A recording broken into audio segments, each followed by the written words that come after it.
সংবাদপত্র উদ্ধার হয়নি, এখন এই নিয়ে লড়াই। সুতরাং একটা কথা বলতে পারি, এই এই এই এই ভদ্র মহিলায় এই ভিডিও আমি আপনাকে প্রমাণ দেখিয়ে দেবো। রাজনৈতিক মঞ্চ না থেকে হলো অন্য মঞ্চ থেকে মমতা ব্যানার্জি নামে অনেক উৎসাহ চলেছে। স্বার্থের ধান্দাবাজি, এগুলো স্বার্থের জন্য এখন মমতা ব্যানার্জি জিন্দাবাদ বলছে। কালকে এই ভদ্র মহিলারা আমি বলছি, যদি প্রয়োজন হয় শুভেন্দু অধিকারী জিন্দাবাদ বলতে এক পা পিছপা হবে না।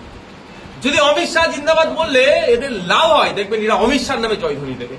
এগুলো হচ্ছে কি, এরা হচ্ছে সেশনের, যখন যেটা সেশন চলে তার উপরে লাভ উঠে পড়ে। যে ডুবতে চাইবে তাকে ডুবিয়ে দিয়ে অন্য জায়গায় লাভ মারবে। এরা পাঁচিলে উঠে থাকা, বসে থাকা, এদের কথাটা আমি জবাব প্রয়োজন বোধ করছি না, আমার লেভেলেরা আসছে না। আবার বলছে যে হুজুর গান গাইতে পারে না, এই জন্য হুজুরের আমাদের উপরে রাগ বেশি, আমি গান গাই বলে। আমি বারণ করছি না ওনাকে গান গাইতে, আমি কি একবারের জন্য বলছি উনি গান গাইবেন না? একবারের জন্য কোনোদিন বলেছি? কিন্তু এটা একটা শোকের মধ্যে আছে, আতঙ্কের মধ্যে আছে, চিন্তার মধ্যে আছে, সেখানে এসে আপনি গান গাইয়ে কি প্রমাণ করাতে চাইছেন? এক নম্বর কথা। দ্বিতীয় কথা হচ্ছে একটা জনপ্রতিনিধির গান করাটা, গান গাইবেন কি গাইবেন না তার থেকে বড় কথা, তিনি পার্লামেন্টে গিয়ে তিনি আইনসভার মধ্যে গিয়ে তার নির্বাচনী ক্ষেত্রের জন্য কথা বলবেন।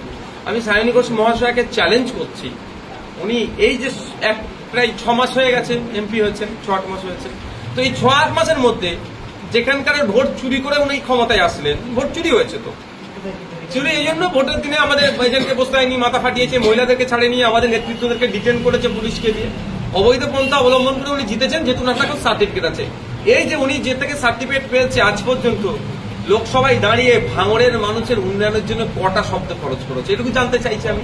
উনি বলুক, এখানে তো সংসদ টিভি আছে, নাহলে আমাদের বিধানসভা টিভি নয়, আমরা সবটা বলতে পারি না, কিন্তু সংসদ টিভি আছে, সংসদ টিভিতে সব রেকর্ড আছে, সে রেকর্ড কাটিং করে পাবলিক ডোমেইনে ছাড়ুন, তাহলে বুঝতে পারবেন। তো উনি গান করতে পারেন বলে ওনার আমার গানের প্রতি আমার একটু হিংসা নয়, কিন্তু উনি একজন জনপ্রতিনিধি, ওনার গান করার থেকে আগে দায়িত্ব নিতে হবে যে মানুষ যাতে ভালো কিভাবে থাকে। উনি বলছে যে আমি কতটা আওয়াজ তুলি ভাঙড়ের নিয়ে, ভাঙড়ের মানুষ রিল দেখিয়ে দেবে নওশাদকে। আমি তো পাচ্ছি না ভাই, আমি মিডিয়া বন্ধুদেরও বলবো যদি কিছু আওয়াজ তুলে থাকে বলুন না, আমি ওনাকে ধন্যবাদ জানাবো। আমি এটুকু অন ক্যামেরা বলছি, ভাঙড়ের মানুষের নিয়ে যদি উনি কোনো আওয়াজ তুলে থাকে, আমি ওনাকে পার্সোনালি নয়, প্রকাশ্যে আপনারা আমাকে আবার ভিডিও দেখিয়ে বলুন, আমি এক্ষুনি বলবো সায়নী ঘোষ মহাশয়ের এই কাণ্ডর জন্য আমি ওনাকে ধন্যবাদ জানাচ্ছি। কিন্তু দেখাতে হবে তো, আর আমি তো অন্ধ নয় ভাই, আমিও সংসদ টিভিকে ফলো করি, সংসদে কি ধরনের বক্তব্য রাখছেন এমপিসরা, সেগুলো তো আমি ফলো করি, আমি কিন্তু দেখতে পাইনি। তিনি বলছে আপনাকে গান গাওয়ার জন্য অনুরোধ করে, আমার দ্বারা হবে না। ভাইজান 26 তারিখে মুসলিম লবটের পক্ষ থেকে যে ব্রিগেডের ডাক দেওয়া হয়েছে, সেই ব্রিগেডের মঞ্চে একাধিক পীরজাদারা থাকবে, তো আব্বাস সিদ্দিকীকে বাদ দেওয়া হবে না? আব্বাস সিদ্দিকী বাদ দেওয়া হলো, এটা এই কথাটা এইভাবে বলবেন না। আব্বাস সিদ্দিকী ভাইজান অর্থাৎ আমাদের ভাইজান, আমাদের দলের প্রাণ পুরুষ জানিয়েছেন তিনি কেন ওতে থাকছেন না। তিনি থাকছেন না মানে তিনি এই এটাও কাউকে যেতে তিনি নিরুৎসাহী করেননি, কাউকে যেতে বারণও করেনি। তিনি না থাকার কারণে একাধিক কারণ আছে, তার মধ্যে ভাঙড়ে যেভাবে ছেলেদের নামে মিথ্যা মামলা মারধর করলো, সেই তো সবার লক্ষ্য উদ্দেশ্য এক, এই আইনকে প্রত্যাহারের জন্য। এই আইনকে প্রত্যাহারের জন্য মিছিলে বেরিয়েছিল, অনৈতিকভাবে মারধর করলো, আক্রমণ করলো, মাথা ফাটালো, কেস দিল। এর বিরুদ্ধে যারা ব্রিগেডে যা ডাক দিয়েছেন তারা একটা কেন কথা বলেননি। এবং 3 জন রাজ্য থেকে এমপি, উনি স্পেসিফিক করে দিয়েছিলেন 3 জন রাজ্য থেকে এমপি ভোটাভুটিতে অংশগ্রহণ করেনি, তাদের বিরুদ্ধে ব্যবস্থা কি নিয়েছে, তাদের বিরুদ্ধে কেন কথা বলছে না, এই ক্ষোভে তিনি বলেছেন তিনি নিজে যাবেন না, অন্য কে যাবে না, কথা বলেনি আর বলবেও না।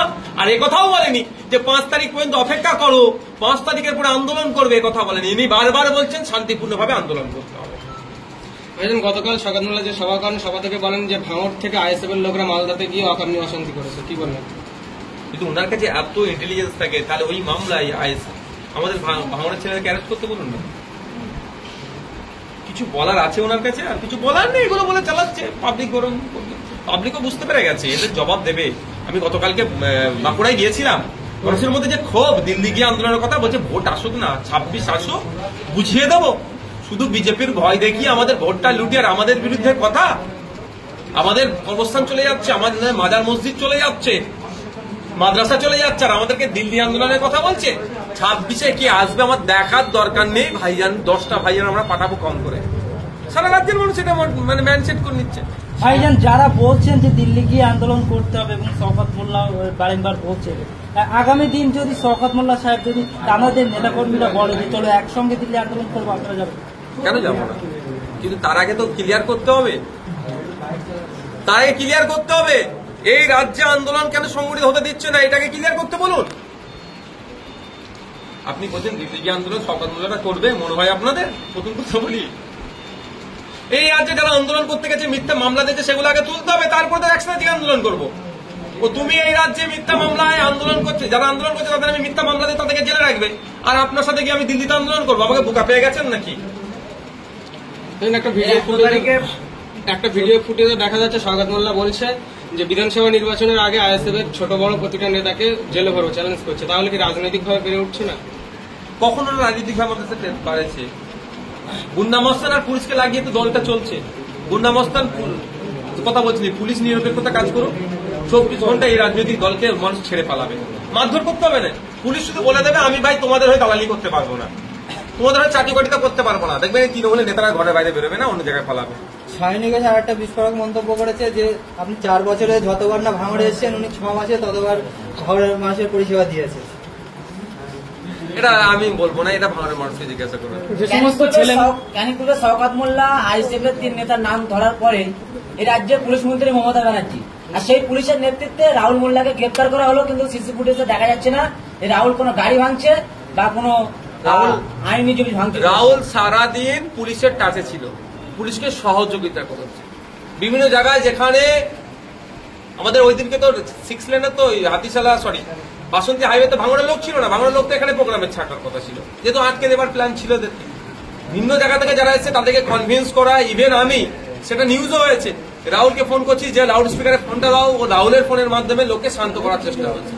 লাস্ট যেটা ঘটকপুর মোড়ে রাহুলের ফোন থেকেই কথা বলে তাদের সাথে আলোচনা করে রাহুলদেরকে ডেকে নিয়েছে, এখানে কথা বলে মাইকে বুঝাও, রাস্তাটা ক্লিয়ার করার জন্য ব্যবস্থা করা হয়েছে, তারপরে অ্যারেস্ট করেছে। এই অ্যারেস্ট টিকে রাখতে পারবে? আমরা কোর্টে যাচ্ছি তো, উচ্চতর কোর্টে যাচ্ছি তো আমরা। এই যে মিথ্যা কেস যারা কাটছে তাদের কি সাপোর্টের জন্য কি কোনো কোর্টে যাওয়ার কোনো পরিকল্পনা? যাবো তো, আবার এগুলো প্রশ্ন করতে লাগে নাকি? আইএসএফ আইনি লড়াইয়ের জন্য আইএসএফ কর্মীরা ভালো করে জানে যে ভাইজান আছে, উকিল আছে, লড়াই নেবো। রাজ্যের পুলিশ মন্ত্রী মমতা ব্যানার্জি আর সেই পুলিশের মমতা ব্যানার্জির কিছু আর কি এমএলএ বলছে যে এই 3 জনকে গ্রেপ্তার করলে ভাঙড়ে ঠান্ডা হয়ে যাবে, এমনটাই কিন্তু বার্তা দিচ্ছে। ভয় পাচ্ছে কেন এই 3 জনকে? কানিমুল ঐক্য এই 3 জন নয়, এই ধরনের অনেকেই আছে, ওরা কজনের মুখে নাম বলেছে। এদের বাচ্চা বাচ্চা ছেলের কাছে ওরা বড় বড় বয়স্ক লিডার গুলো হাঁপিয়ে যাচ্ছে, কারণ ওরা দুর্নীতি করে, এরা দুর্নীতি করে, এরা বুক চোখ ফুলিয়ে চলে, কারণ যে মানুষকে এরা রুজি রুটির ব্যবস্থা করে দেয়, ওরা রুজি রুটি কেড়ে নেয়, ওরা চুরি করে, এরা চুরি বন্ধ করতে চাইছে, এই জন্য ভয় খাচ্ছে। চোর তো দিনের শেষে ভীতু থাকবেই ভাই, যতই পাওয়ারফুল হোক না কেন, চোর চোরই হয়। তারা দুর্নীতি করছে, দুর্নীতিগ্রস্তরা দুর্নীতিগ্রস্ত, আর যারা দুর্নীতি করে বুকে বলা আছে, যেমন আমি বলছি, আমার বুকে বলা আছে আমাকে, আমরা কোনো নোংরামির সাথে কোনো অন্যায়ের সাথে যুক্ত থাকিনি, তুই জন্য এদেরকে আটকানোর চেষ্টা করছে। গণতন্ত্রের জনগণই শেষ কথা, জনগণই শেষ কথা বলবে। ঠিক আছে।